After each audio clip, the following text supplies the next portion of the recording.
Yunus bin ഉബൈദില്ലാഹി റളിയല്ലാഹു അൻഹുവിന്റെ കടയിൽ നിന്ന് ഒരു തുണി വാങ്ങി പോകുന്ന ഒരു കസ്റ്റമർ ആ തുണി വാങ്ങി പോകുന്ന സമയത്ത് മഹാനവറുകൾ കച്ചവട സ്ഥാപനത്തിലില്ല, തന്റെ ജ്യേഷ്ഠന്റെ മകൻ ഇരുത്തി പോന്നതാണ്.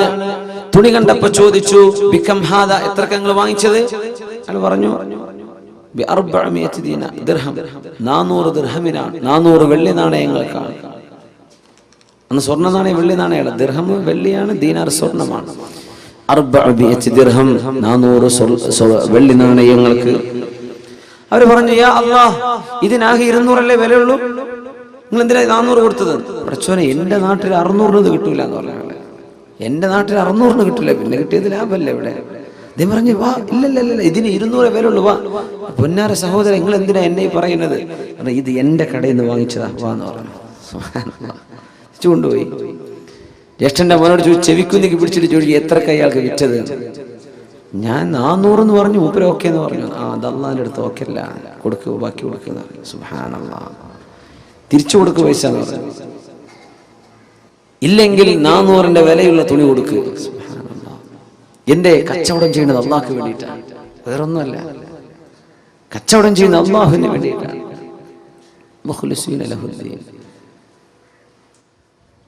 അബൂ അബ്ദുല്ലാഹിൽ ഖയ്യാത്ത് റളിയല്ലാഹു അൻഹു വസ്ത്രങ്ങൾ നെയ്തു കൊടുക്കുന്ന ഒരു ടൈലറാണ്.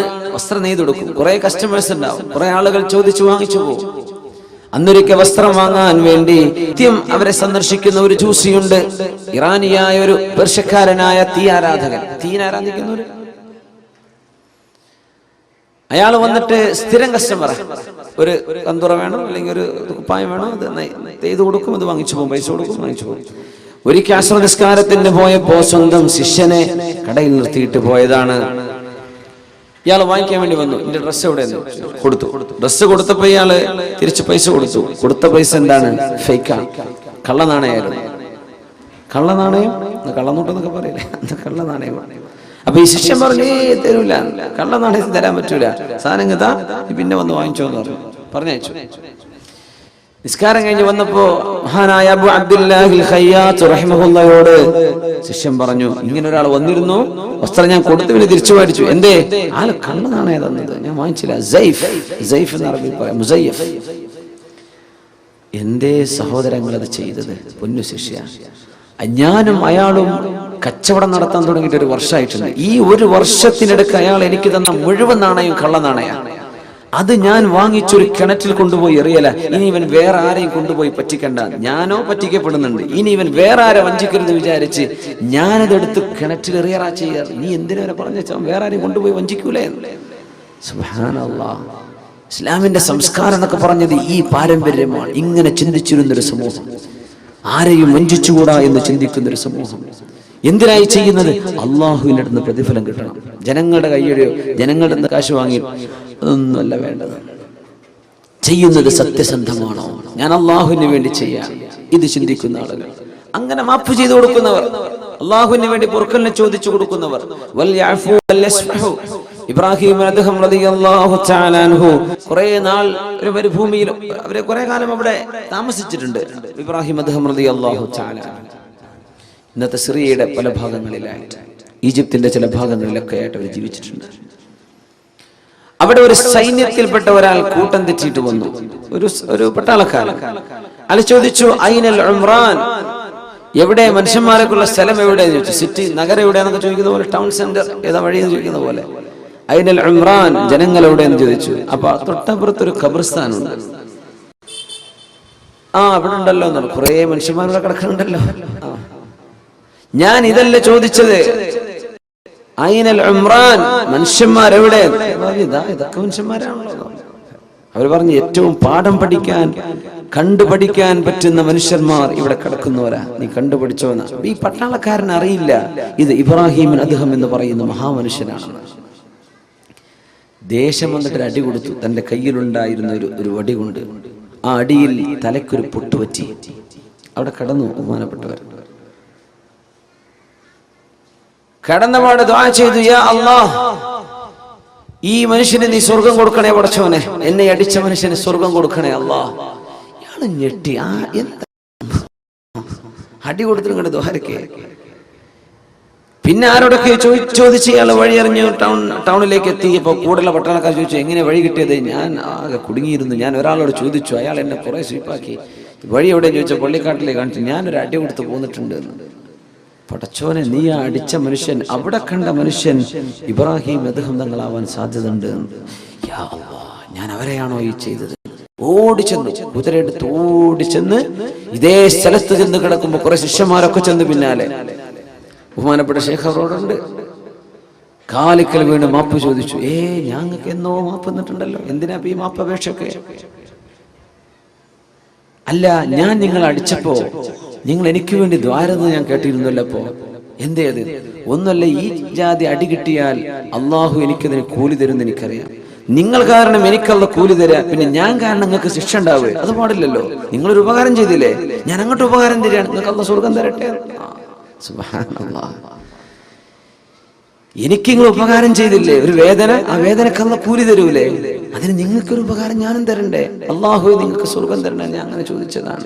മഹാനായ ഇബ്രാഹിം റളിയല്ലാഹു തആല മുസ്ലിം സമൂഹത്തിന്റെ ആ ഒരു എന്താ പറയാ, ഇന്റലക്ച്വൽ ഗ്രോത്ത്, നമ്മുടെ ആ ബുദ്ധിപരമായ സാംസ്കാരികമായ ആ ഒരു ഔന്നിത്യം, ഇതാണ് ഇസ്ലാമിന്റെ ലെഗസി എന്ന് പറയുന്നത്. ഇസ്ലാമിന്റെ പാരമ്പര്യം ഇതാണ്.